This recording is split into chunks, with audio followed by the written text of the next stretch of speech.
L'imagerie par résonance magnétique est une technique d'imagerie médicale qui permet de voir l'intérieur du corps de manière très précise. L'Institut du cerveau et de la moelle épinière, situé au cœur de l'hôpital de la Pitié-Salpêtrière, vient de se doter du modèle le plus puissant à ce jour, l'IRM 7 Tesla.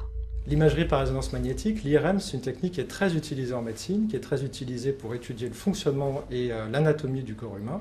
C'est-à-dire qu'elle nous donne des renseignements à la fois sur la conformation du cerveau, puisque nous ici dans l'ICN nous étudions le cerveau, mais également sur le métabolisme, c'est-à-dire les molécules qui constituent le cerveau, sur le fonctionnement de ce cerveau et sur la vascularisation. Donc une très grande richesse de possibilités d'analyse avec cette technique. L'IRM, c'est une technique qui est utilisée pour la clinique, c'est vraiment quelque chose qui est un outil de base de l'étude du cerveau et des pathologies du cerveau, mais c'est aussi utilisé beaucoup dans la recherche et notamment dans l'étude du fonctionnement du cerveau. Grâce à l'IRM, on peut déterminer comment le cerveau va générer des comportements, va recevoir des informations et les traiter.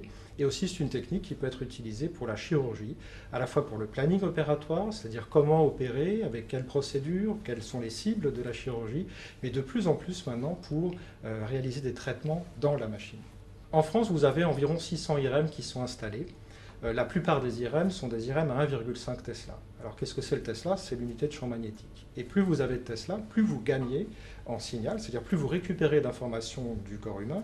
Et ça vous permet de réaliser des images avec une résolution de plus en plus élevée. C'est-à-dire, par exemple, c'est comme si vous preniez une caméra pour faire des photos et que vous passiez d'une résolution de 2 mégapixels à 10 mégapixels. Vous allez voir beaucoup mieux. Dans le cadre de la recherche, vous pouvez accéder à des informations qui sont très importantes, par exemple sur le développement du cerveau. Comment le cerveau va se développer. Comme c'est une technique sans danger, vous pouvez la faire chez les enfants et vous pouvez la réaliser à des temps répétés. Vous pouvez également étudier le fonctionnement du cerveau avec ce qu'on appelle l'IRM fonctionnel.